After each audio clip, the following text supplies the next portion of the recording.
As the sun dipped below the horizon, its gentle rays danced through the glass window, casting a soft, subtle glow on the mirrored walls of the studio. At the stroke of live, the door swung open, and Minggu walked in, a proud smile curving the corners of her cherry lips. These words were the best to describe the Minggu witnessed.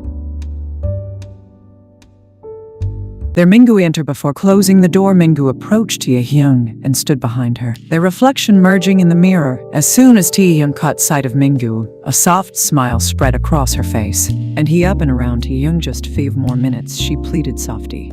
Mina, no, you've pushed yourself way too hard already. Mina said firmly. Taehyung, Minggu, please, I still need to rehearse it more. I felt like I'm not good enough. Come on, T. It already perfect, Minggu said.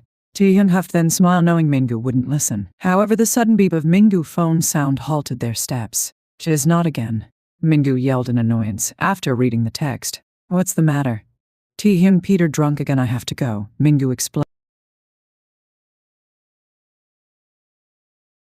Taehyung despised Peter.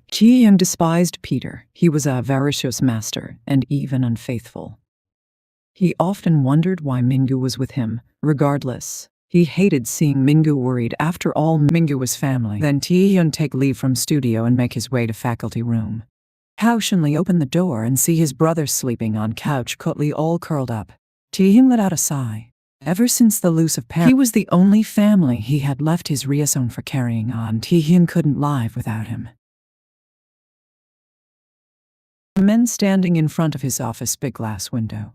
Tall and broad, he donned a midnight blue suit that accentuated his muscular frame. His hair, sleek and thick, was carefully gelled chestnut brown under the drowning light of the sun. It looked like caramel, stunning. Dim, he's intimidating. His eyes were gray with spectacular tint of between around the iris, bottomless in depth. There he is, Vkook.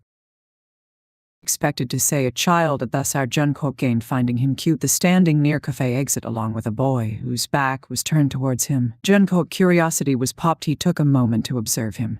Vkook leaned against the glass wall, finding the scene rather fascinating. He watched how the kid generously offered the cupcake to boy and he refused and then kissed him on his head. A soft smile formed on Vkook's lips, finding the display of affection quite amusing. Love held no significance in his life. All he cared about was money, fame, and power. Because he thinks love demands vulnerability, and I don't like being vulnerable. His attention went to door when he heard knock on the door. Then he said, "Come in." "Your father." And Mother Yu. John trailed off nervously, hesitant to continue. Leave. John's sharp tone could have any further discussion. He looked furious, hating to change his plan for the next day, all because of some ludicrous event. Little did he know that event would change the course of his entire